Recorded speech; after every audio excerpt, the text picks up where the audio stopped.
Thank you. Thank you, Nathan. Thank you all for being here. It is my pleasure and great pleasure to be here at Wicked Lutheran Church in Chicago. And thank you for those who came online. Uh, my biggest goal for this presentation today is to teach all of you guys about how we make sure respectable to the deaf and other, not specifically for the church, but for all churches in general. It could be a Lutheran church, it could be a different type of church. It's all churches make accessibility open to the deaf and hard hearing. I heard something really cool about the church, and Mickey reached out to me. You guys are improving your accessibility by having an elevator in the church. I think that's totally awesome. And not only that, it improves accessibility here in the elevator. I love how you guys are exploring for different accessibility issues with other than an elevator. How can we make it accessible for deaf? How can we do things like that? So I'm so glad to be able to talk about accessibility, because accessibility has always been an issue in my whole life, and talk about what can I do to make my life easier, how can things be easier for my job, church, etc. So let's go ahead and do a wise, not being okay.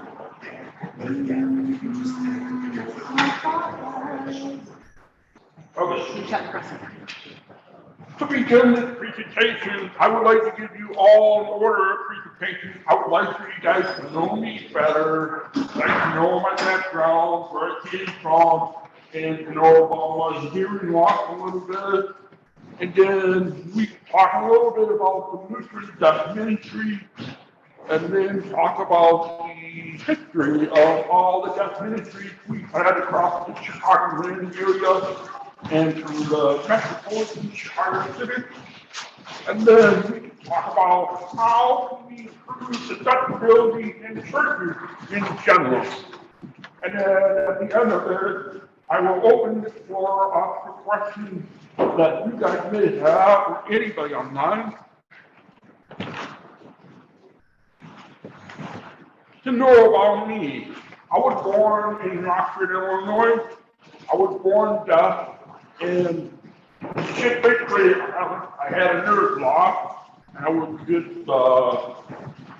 it turned out that I was discovered with a hearing loss at about 18 months old, where my mom and dad got behind me. There was this thing stand behind me where I was not trying to be found at all. And, okay, so that kind of verified that I had a hearing loss.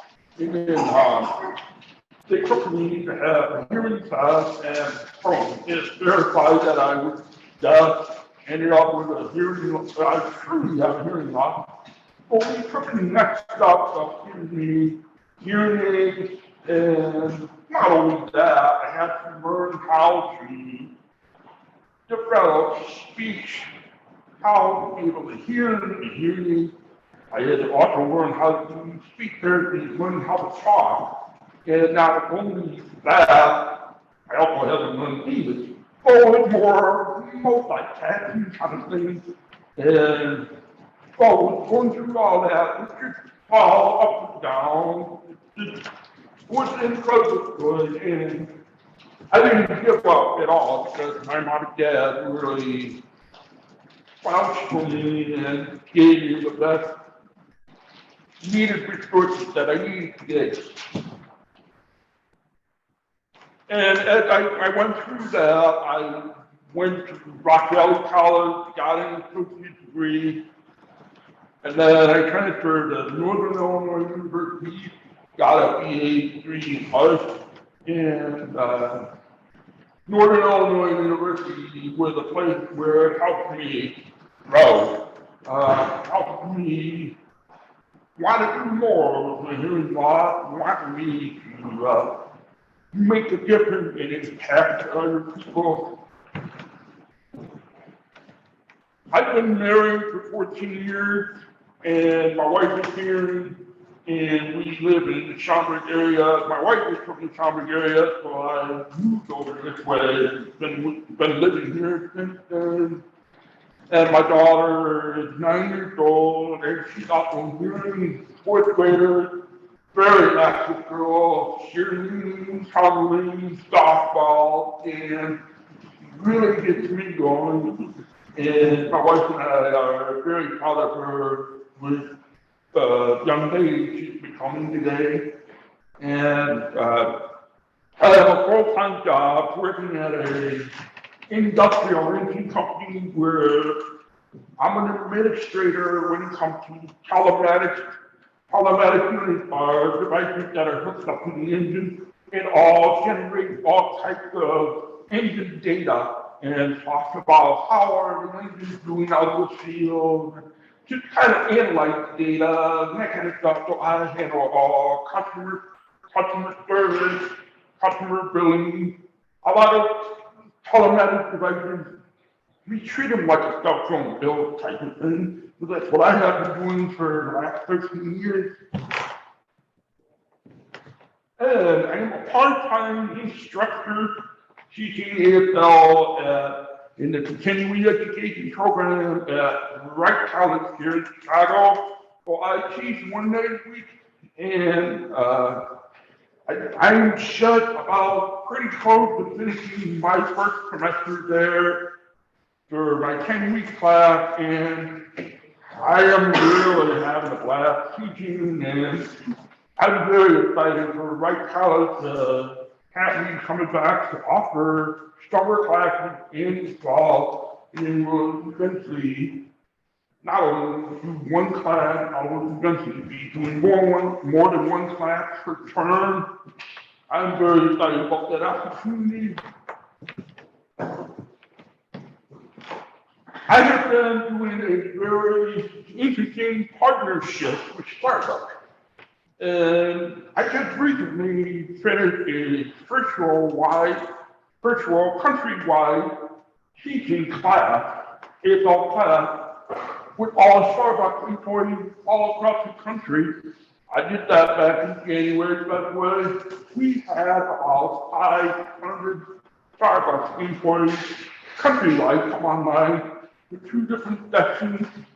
And I was just teaching them signs like concentration starter, signs of the Starbucks menu items that was fine for deaf people to typically sign like coffee or water, things like that. And then I also provided communication guidelines of how can we communicate this way or not to communicate that way, these kind of things like that. And I love the fact that Starbucks is asking me some more, where they want me to come back and do another virtual class. I think we're going to end up making this more semi-annual. And then I'm also working on another partnership with a grocery downtown Chicago. This grocery has 200 plus Starbucks employees there, where a lot of them are telling me interesting stories about deaf customers coming in, and they all want to improve the connection, the communication with their customer, and I think it's going to be more of a monthly basis. I think it'll be more rotational because I can't bring 200 people all at once because someone would be working and someone would. So I think it's going to be kind of a rotating where it's going to be a monthly basis where people will just kind of come in and out. And what I've been doing is I teach an annual basic language to the community of Schaumburg and surrounding at Prince of Peace Lutheran Church. The Prince of Peace Lutheran Church is where I go to, my church. And that has become so special because Starbucks. I had Starbucks and people coming in, and then Starbucks hooked me up with the corporate, and that's how I started up with the virtual teaching at Starbucks, all because it all started out at Prince of Peace. And then, besides Prince of Peace, I've had a very interesting life with my hearing loss. Not only my hearing loss, I've had so many challenges in my entire life where it led me to be able to provide public presentations where it's called growing up the hard way. In my whole life, it's all been about proving people wrong. One big thing that's happened that really impacted my life is I've had teachers in high school telling me, there's no way you're going to graduate college because of your hearing loss. You're so behind on language, you're so behind on development of vocabulary, you're so behind on all of it. Well, it turned out that, as you all know, I had 2 college degrees. That was a big turning point in my life where I proved them wrong. And with that, it really became an eye-opener to everybody based off of that presentation. And what I do now is I'm also the co-chair of the Lutheran Deaf Ministry of the Chicago Synod, where I help out a lot of churches in general throughout the city, where churches have questions about what if I need an interpreter for a wedding or an interpreter for a funeral because there's a deaf person in somebody's family that says, I'd like an interpreter for this special service. How can we do this? How can we make this happen? So it's more like I'm connecting the dots between the church and the interpreting.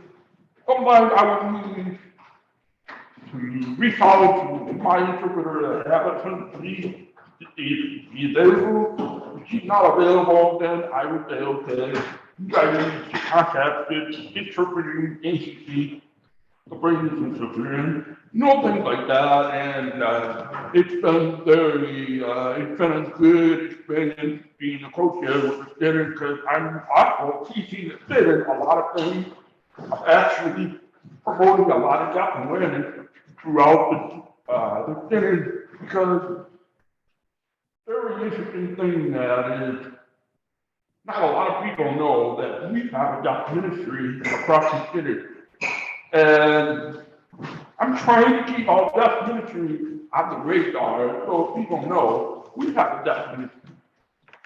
So I would like to teach you guys, give you guys a little background information about the deaf ministry before we start talking about the deaf ministry. So here, all on this map, is all the churches in the United States that have a deaf ministry. And ELTA is National Lutheran Deaf Ministry Association. And that's all part of the ELCA chapter. So those are all ELCA churches, okay? We have 6 deaf churches in the United States. What I mean by deaf churches is a pastor that signs to the congregation in the worship service.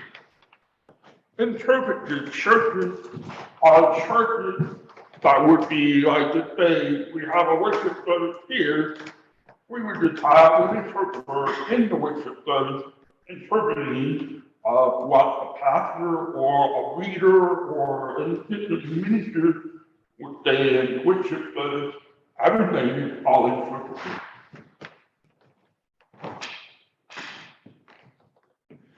Here in the state of Illinois, we have 0 deaf churches in the state of Illinois.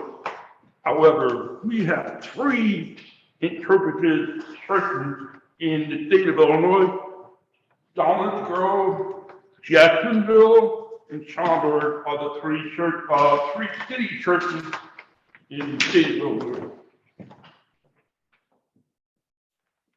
We have two deaf ministries across the Chicagoland area throughout the city. We have Prince of Peace Lutheran Church in Schaumburg. They have an interpreter come to worship 3 Sundays a month.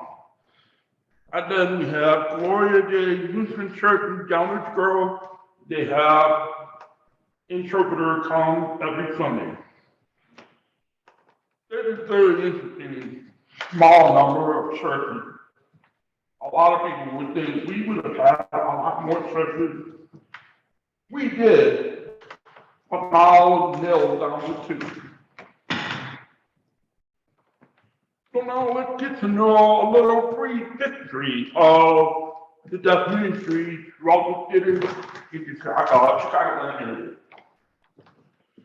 For the timeline, back in 1974 to late 1980, okay? So back in 1974, Ridge Lutheran Church in Chicago Beverly neighborhood area began involvement with that ministry. And then late in the mid-80s, we had 5 deaf ministry churches, all connected to Chicago City in Chicago or surrounding. So we had Ridge Lutheran Church in the south side. We had Ebenezer Lutheran Church on the north side. And then we had Our Savior Lutheran Church in Burbank. And we had Gloria Day Lutheran Church in Downers Grove. And we had Grace Lutheran Church in Mount Prospect. And then 1987, Ridge was the first PLCA church in the metropolitan Chicago City to actually have a Sunday interpreter in worship services.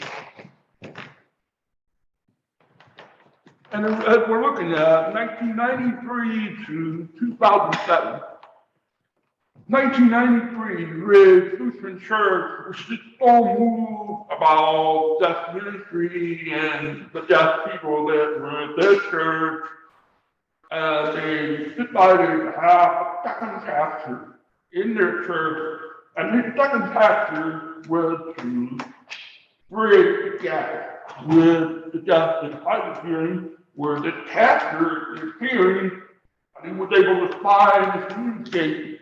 And that would be Jason Williams from 1993 to 2007. And what is good about Jason Williams, he was available for funerals, baptisms, weddings, confirmations, worship services, hospital visits, counseling, and so much more to be done. He was just a very valuable asset to the metropolitan Chicago and the deaf. And then, unfortunately, in 1999, Ridge Lutheran Church did not have involvement with the deaf ministry because they eventually kind of closed and it just kind of consolidated with Bethel Lutheran Church. And they saw so much value in deaf ministry and ended up becoming like the major calling church to support deaf ministry up the city and all partners surrounding the city. And then back in 2008 and 2017, that time frame, Jason Williams started to scale back. He started to retire. He couldn't do much more because he had health issues. While he was available outside and outside resources for hospital visits, counseling, things that were kind of emergency type of thing. And then back in 2014, I started up a brand new deaf ministry at Lutheran Churches across in Arlington Heights. And my family and I, we were there for a couple of years.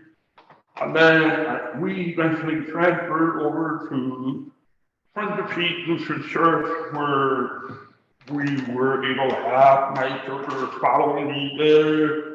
We were able to transfer our deaf ministry fund from that church to Friends of Pete. And it became a growing speed at Friends of Pete.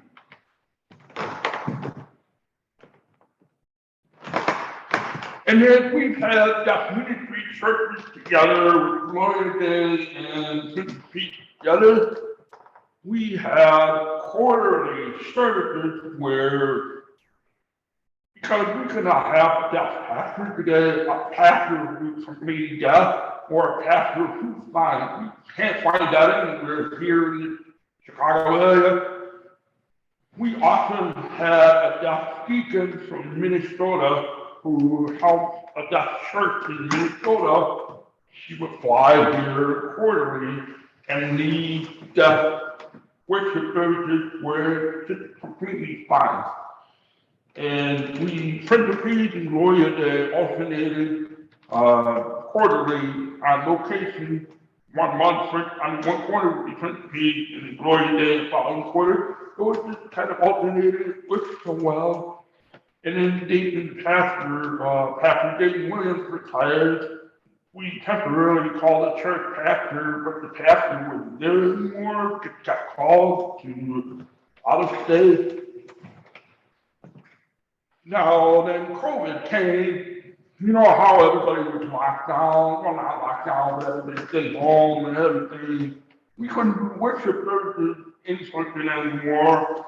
We couldn't do deaf Bible studies in person anymore. However, we had virtual deaf Bible studies on a monthly basis online. And today we have 2 interpreted deaf ministry churches, Gloria Day, Down Grove, and Friends of Pete in Chicago. And we are in a condition of our deaf ministry kind of changing a little bit. Our deaf ministry was all focused about having a deaf pastor or a blind pastor. Well, now we hit that reality where that's not going to happen anymore. So now our main focus is interpreting worship services, and there are some deaf members that are not accepting of that. We're recommending them to some online streaming of deaf worship services that can be found online, and sometimes deaf prefer that rather than an interpreter. They like to have someone stand rather than an interpreter. So now let's talk about churches and accessibility. How can we make churches accessible to the deaf and hard of hearing? There are so many different ways on how to make that happen.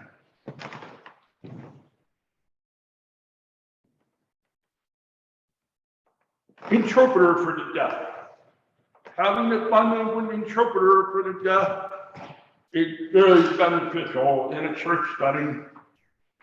A bilingual interpreter is someone that can interpret in sign language effectively, accurately, and impartially, both respectively, expressively, using any necessary specialized vocabulary.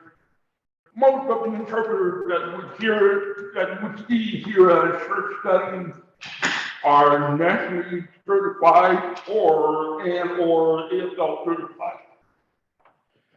In order to have an interpreter here in church, interpreters here in church are often paid by the church to do their services.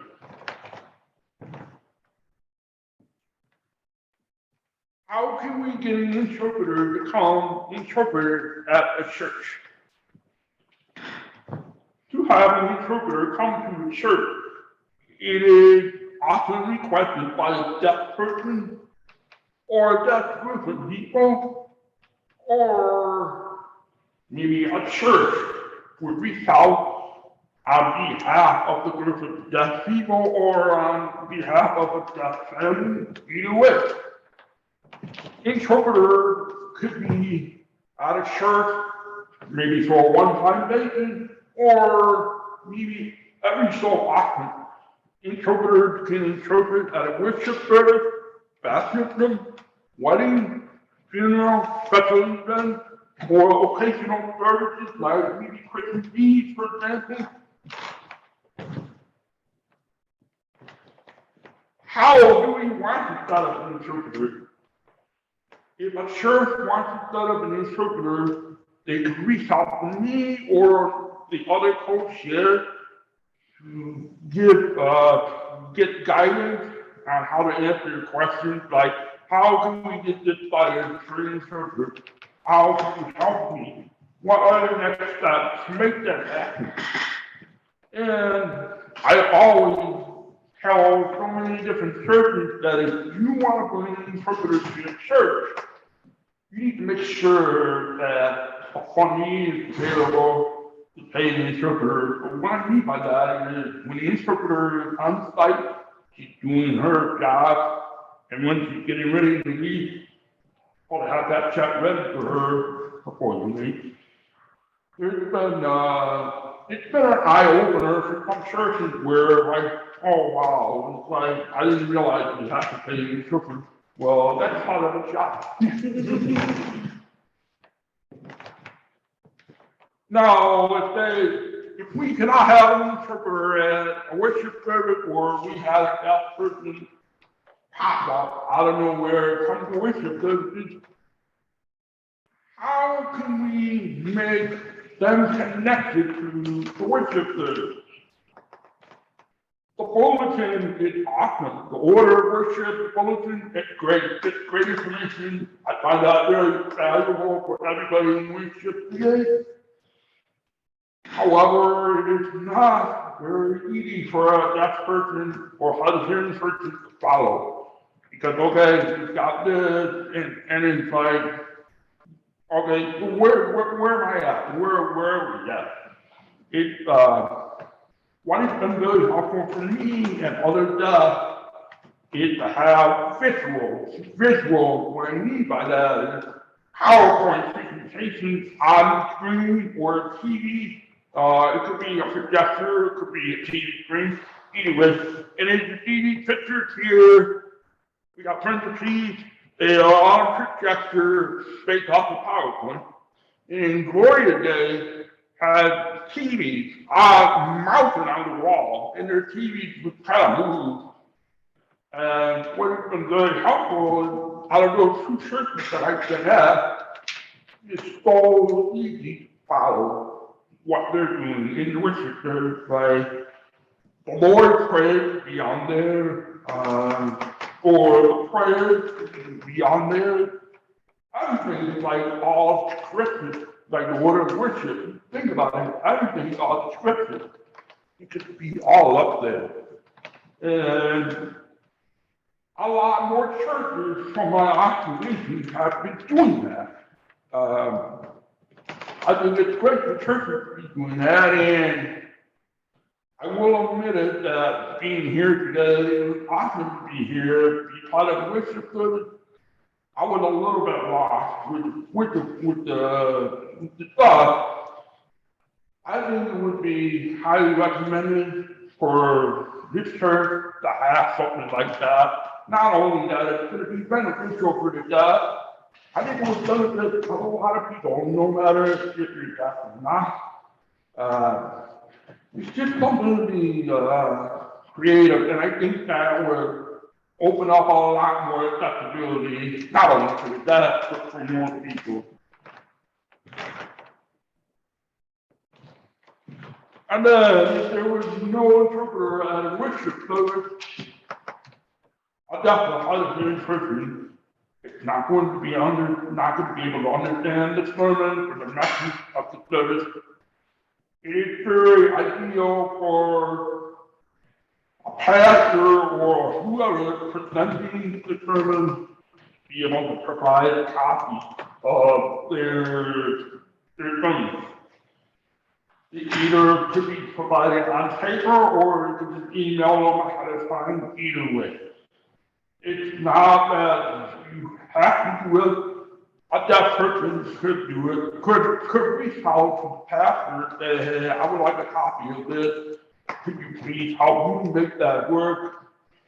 Or a pastor could offer to give a copy if the pastor already knows that they're going to get that person here today.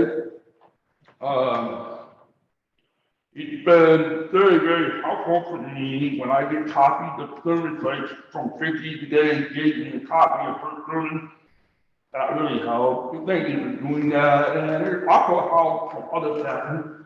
However, interesting thing about pastors in general is there are some pastors who don't have things scripted. If this pastor had anything in notes or anything, that would be considered as better than nothing. But again, it's very helpful to have an interpreter when we have this thing. So now let's talk about the key coil hearing loop. The key coil hearing loop is a very interesting game changer happening in many different public studies. It can happen in a church, school, library, auditorium, many different places. And what the key coil is a copper wire that's around a certain area where hearing aid users would be in this specific area, and the copper wire goes through a box or amplifier box, and it relays the sound, the concentration coming into the hearing. So let's say, for example, you have a microphone. A microphone could be somebody holding the microphone or it could be with a clip-on microphone. The sounds are coming right to that microphone.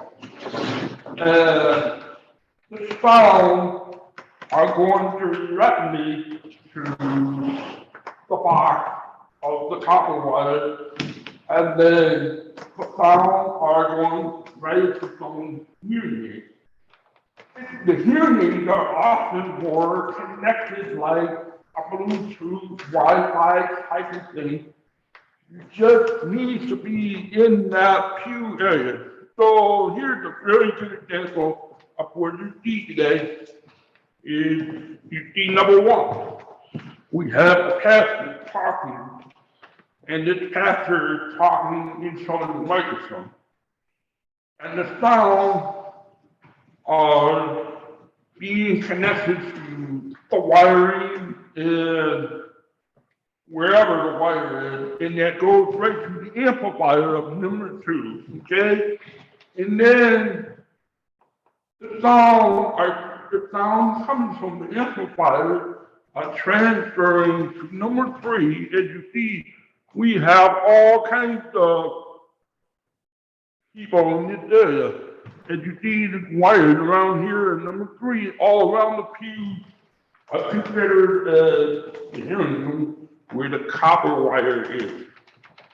The copper wire could be underground, like say maybe in the basement, right underneath your preferred area, or it could be maybe under the floor. It just depends on the study room. I have seen some churches with carpets where they take the carpet off and put it right under the carpet. And here at my church at Prince Peak, we have the copper wire in the basement, right under the floor of the worship center. It is a lot of churches have their own different situations, and often it could work, maybe it will not work because maybe there's concrete. I don't know. There's lots of different scenarios to be looking at. Okay, so speaking of that, so we have number three, it's part of the, hearing room. And then you've got number four, there's people with hearing aids. And the hearing aid has a key coil button on the hearing aid where it's like another channel. And then that picks it up. And it's amazing because the sound on the hearing room is so crisp. And with it being so crisp, it eliminates the background noise from maybe a baby crying behind you or, things like that. And it eliminates the background and you can hear someone talking directly to the microphone, even if you're far away. To make that work, you need to be in that hearing room. So if you're outside that hearing room, you're not going to get that. And because it's been a huge game changer at Trinity Peak, who's concerned, we have so many hearing aid users come in and their eyes get lit open when they use the hearing news for the first time, and they're like, wow, that really worked. This is the first time I can actually hear in church for the first time in 30 years. And it's amazing. It's not like we need to be deaf to make it work. It's for people who become older and lose their hearing and have hearing. So as you see, we have so many different types of hearing aids all over Chicago land. We got churches, public libraries, theaters, senior centers, senior living homes, hearing clinics, hearing centers, universities, village halls, and this is all established by Thunder Hearing Sound. And Thunder Hearing Sound is the people that put the hearing news in Princeton Lutheran Church, and I recommend this group of people to give out an acronym to this church. If you would like to have a hearing news, you would want to reach out to them, have them come over and do a free estimate. Approximately an hour to 3 hours, they will need to come in, look and display, kind of measure, give you guys a free estimate, and tell you what are the next steps to make a hearing news work in this church. And when we had the hearing news for in Princeton Lutheran Church, it came out with an estimate, and I think we had to pay around $12,000. And it was all around the pews. Princeton is the biggest church. And sometimes, based off of looking in your church is probably much smaller, and I think it could be maybe less money because it's smaller. That's where the estimates had to come into place for them to look at it and say, okay, how much it's going to be, how can we have a hearing, wherever you put the wire, wherever you put all of this. And it is a great group of people to work with, and they helped me a lot, and they helped a lot of people. And what was really helpful was when we had the hearing news at Princeton Peak, we had to, I applied for a mission grant, and the mission grant came through where we automatically got a $10,000 grant through the LCA, I believe, or the Senate, one of those two, I can't remember. And then I was able to contribute $2,000 of my deaf ministry money to put it together a mission document. And we've had the hearing news for about maybe 5 to 4 years. I've been to Steve now, and they're very helpful. A lot of people have often asked me, how can we have deaf ministry in your church? How can we start the deaf ministry? Well, in order to start the deaf ministry, you have to have people come to the church. Or you need to bring a group of deaf people should be here in the church. And having a deaf ministry could be deaf people or deaf applicants. And what a deaf ministry together with you is have deaf Bible study where all the deaf get together outside with it and just go over the Bible together, do Bible study. We offer Sunday classes to the congregation, the community, the surroundings, and offer fellowship between the hearing and the deaf to kind of connect each other, and then offer fundraising events. The reason why we do fundraising events is because we want to make the funding available in the church to actually pay for your interpreting expenses. And you want to maybe try to bring an interpreter to come to this church as much as possible. I would like to have a church come, I would like to have an interpreter at Trinity every Sunday. But as of right now, we don't have the budget for having Sundays. So as of right now, we've done it 3 Sundays a month. And I think hopefully we can make this grow and make this everything Sunday. And what we can do to make fundraisers would be have a restaurant night, maybe Portillo, Illuminati, and that's been very, very successful on my side, where you get so much support from your congregation, and the congregation is very welcoming and love to learn about deaf and deaf culture and learn about sign language, and that's why it's important to have fundraising events to bring money for interpreting expenses. In order for a church to have deaf ministry in the church, it is very important for the deaf ministry budget to be part of the church budget. And mainly, like I said, interpreting expenses will be the main reason why we need a deaf ministry budget and a church. So if a church wants to start a deaf ministry, how can we do that? Contact me or another co-chair, and then we can start talking about this stuff and how to make this work. There is a lot of different things you have to do just to kind of lay out the groundwork to make that ministry work.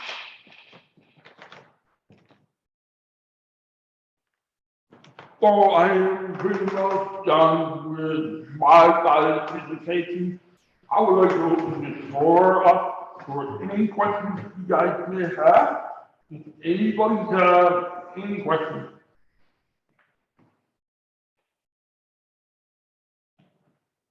I have one question, and I'm not sure if you know, but I've heard that more universities are including American Sign Language as a language to fulfill a language requirement, which I think is a great idea because, you know, it is another language and it seems like it would be very helpful to the deaf community to have more people who are hearing that can also, you know, have sign language ability.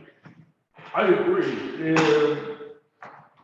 the sad part today is all universities don't have sign language at all. It's part of their foreign language requirement on paper.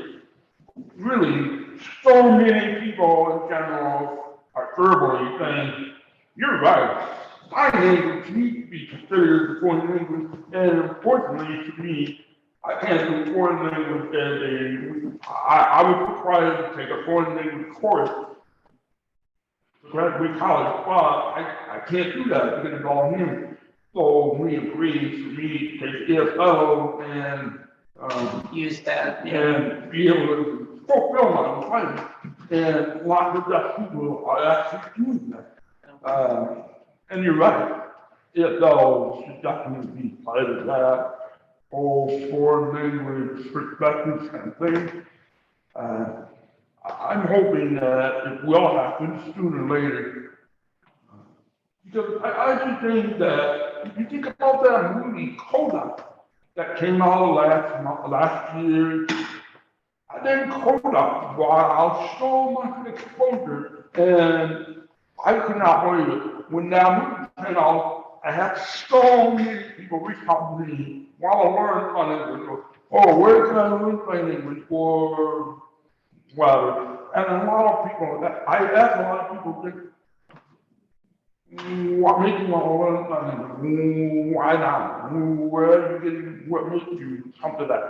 Oh, I just finished watching Kodak, and I'm like, oh yeah, that's a good example. If nobody's seen that movie, I highly recommend it. Because it's not only it's about signing, you're actually learning about the deaf culture, what happens in a deaf family. What is it like to be raised in a deaf family? Because this family would have a hearing kid grow up in a deaf family. What is it like to be raised by a deaf parent? And what is it like to break away from the deaf culture into my own hearing thing? And that was a very hard break-off, but that was very interesting. Anybody else more questions? Question. Do you know how many churches in Chicago have the T-coil system? How many How many children? churches? Yeah, I know you said like theaters, etc. I'm just curious, like if there are other churches that have this system besides yours. I'm not hearing a whole lot about children right now, but I would like to hear a lot more about children when it comes to that kind of thing. I think the bad part today is we have a lot of deaf not going to church because they grew up not going to church. And with them growing up, they did not have the resources that we offer today. And unfortunately, people are not aware of the resources we offer today, or if they grew up not going to church and they're more likely not to go to church. And I will tell you about a story about me where I grew up, I went to church with my mom and dad. I did not like going to church at all because I did not have an interpreter. I did not have the resources that I need, that I have now. And I stopped going to church. And my wife was often telling me, we need to go to church, we need to go to church. And we ended up arguing about it. And then having the interpreter come to my daughter's baptism really changed me. Where we said, okay, we got 50 classes here, now we're gonna have an interpreter come whenever, and that really got me going to church, and that made me want to do more, not only for myself, but for the deaf. I'm trying to reach out to people, trying to say, hey, this is what we have today. Please utilize that. Take advantage of it. Make something good out of it for yourself. Yeah, how would we do outreach to find deaf people like in our neighborhood? How would we reach them? What do you recommend? Very good question. I would say do some heavy advertising. Where we advertise on your website, your social media platform, or we advertise through community centers or many different things. Like we have a community center in downtown Chicago for the deaf called Chicago Hearing Society. Chicago Hearing Society offers so many different resources for the deaf, and that's also another center for setting up an interpreter if you would reach out to them. Typically, if a church wants to have an interpreter, I would prefer for a church to reach out to me or the other coach there to typically, if you were to go set up an interpreter at that agency, it's gonna cost a lot more money. So I'm trying not to have that church connect with them first unless we really have to. Because if we can get my own interpreter or some interpreter that I know, maybe it will help the church with a little bit of like, respect. I don't know if I'm listening to what about me, if Okay. they sometimes Okay. okay, anything else? Just real quick, I looked at the T-Coil website because they have a map. Yeah. There's 10 congregations in Chicago of different backgrounds, at least something like that. You. You know, what would be interesting is, if you're curious about T-Coil, if you are neighbors with some churches nearby that have, you want to reach out to the church and say, I would like to come to your shut-up of the T-Coil. What does it look like for you? I'd like to take a look at it, and then maybe show you the copper wire, or maybe show you the box. And then I also know that when it comes to getting a T-Coil set up, you get headphones and have a box. And then maybe if you were to go visit this church or whatever, and the church plays around with sound, maybe you could have their headphones that they would provide you, and then you could actually tell what the sound are doing. It would tell you different, because I said when we started up, we had people come and you would attack with the headphones, and they look at you like, wow, is that good? I mean, you don't have to be a hearing user to try it out. I mean, you can really tell the difference. I think especially in our sanctuary, how it echoes so much, it reverberates, which is great for music, but not always great for hearing. And especially, I'm just thinking last Sunday with all the babies and noise and all that stuff, it's very easy to. I think it definitely, with the T-Coil, will definitely help all the hearing users eliminate the background, the echo, because the microphone coming straight right to you.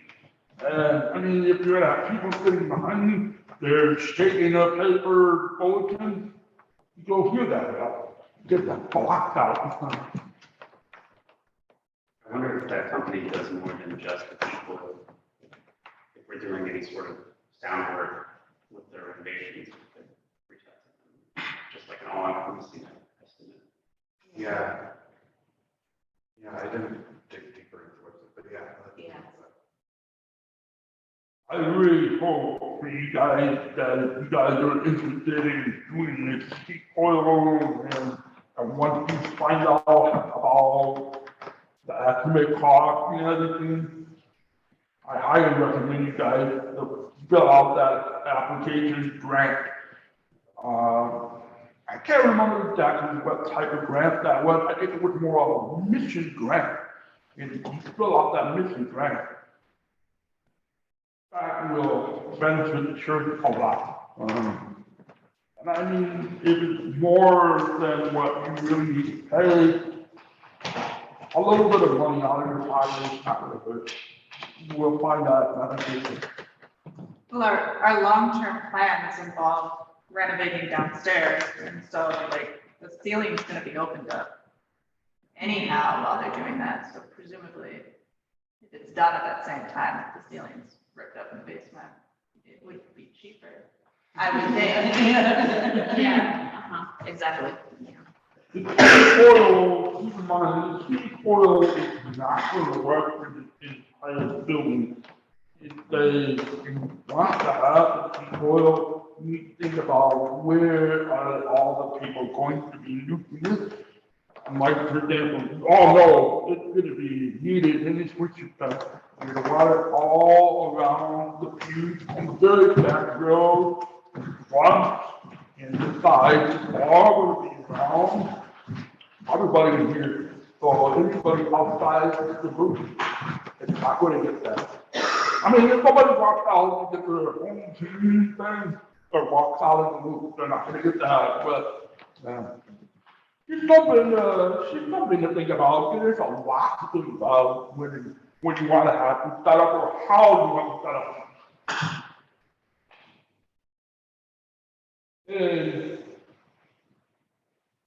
when they installed the hearing loop at Trenton Keys, it took about maybe a day and a half or 2 days to put it up. And then once it all got the copper wire all laid out, and they do some fine tuning, some adjustments, and all kinds of things. And there's been, I remember one time we had a problem with the hearing loop. They came back and helped us out, make some more tuning. I think that was part of the warranty where they helped out. And I think one time the box broke. And I think that was part of the warranty. The thunder sound of hearing is very helpful with, and I think you guys will get along good.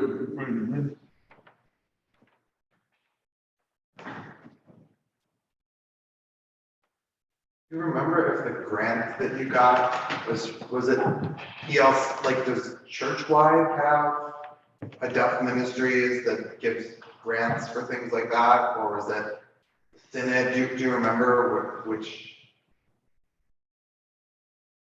A lot of things didn't Michigan. Yeah. There's the fund permission through the Synod that might do that, and there's also ministry on the margins. I don't know if either one of those. I know, not part of the ministry, it was just a whole separate thing. Okay. At that time, we were developing our the ministry and we were making it more accessible and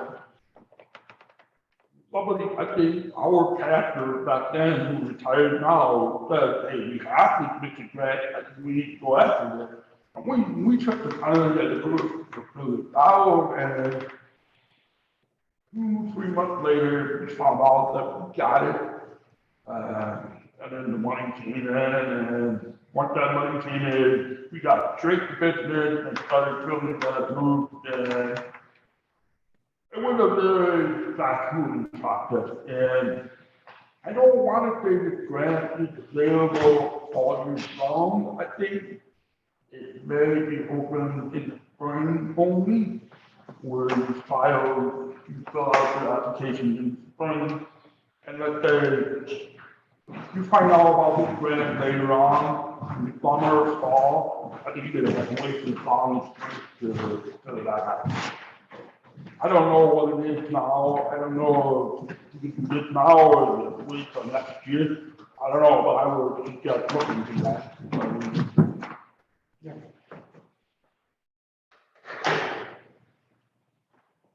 Anything else before a restaurant?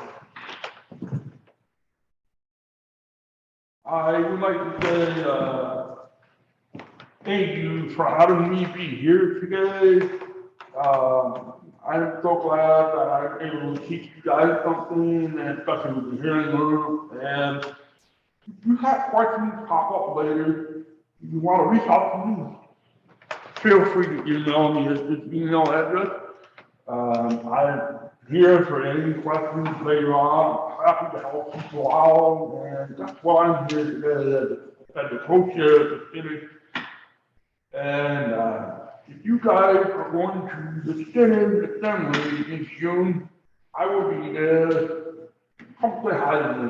I will be happy to see you guys again. Thank you so much. That's clapping for Dusty Grove. It's like the silent class. If you have a room full of Dusty Grove, everybody's gonna like this. So, yeah, thank you. Thanks. Thank you.